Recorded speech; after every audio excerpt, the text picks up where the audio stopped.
All settings are required to have a positive behaviour policy. It is therefore important that children's behaviour and our expectations for this are discussed openly and regularly among practitioners within the setting, and that there is a consistent approach adopted by all staff. Most children, on most occasions, want to behave in a way that is reasonable and acceptable.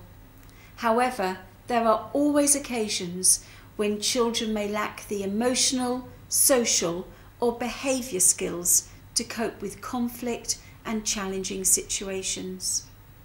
For some children, their challenging behaviour can indicate a more serious problem, and extra support and care will be needed to help them. If a child has experienced harsh or neglectful parenting, or has not had the opportunity to form an attachment to a parent figure, it can result in them displaying antisocial behaviour.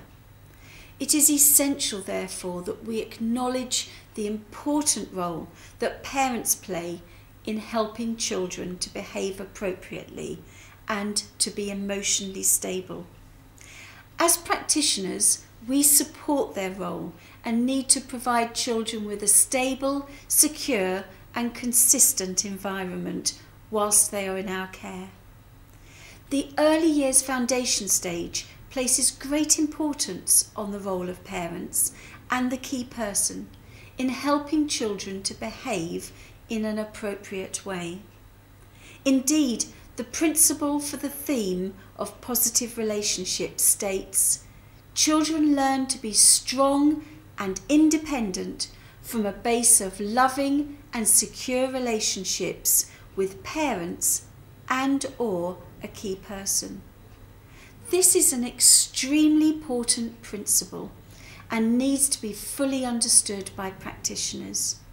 The law, in effect, is legislating that we love the children we care for, and while it is impossible to legislate for love, it is written into the principle in this way to indicate the importance of developing warm, caring relationships with children.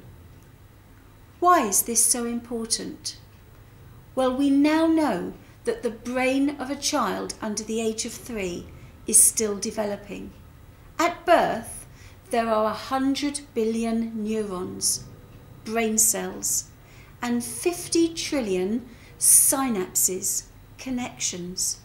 By the age of 3 years, the number of synapses has increased 20 times.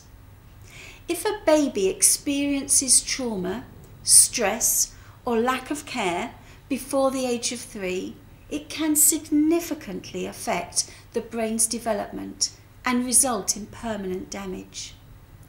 A scientist called Ian Shaw wrote a paper about infant development.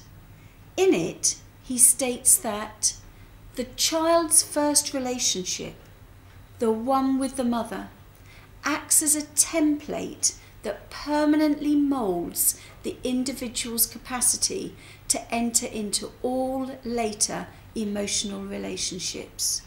So, in thinking about behaviour management, we really need to focus firstly on the strength of a child's primary and secondary relationships, and secondly, on their emotional well-being.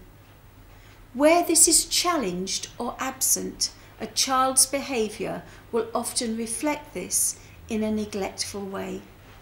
As practitioners, we have a significant part to play in helping a child to be settled, happy and emotionally stable while in the setting. And in this training, we will explore ways in which this can be achieved.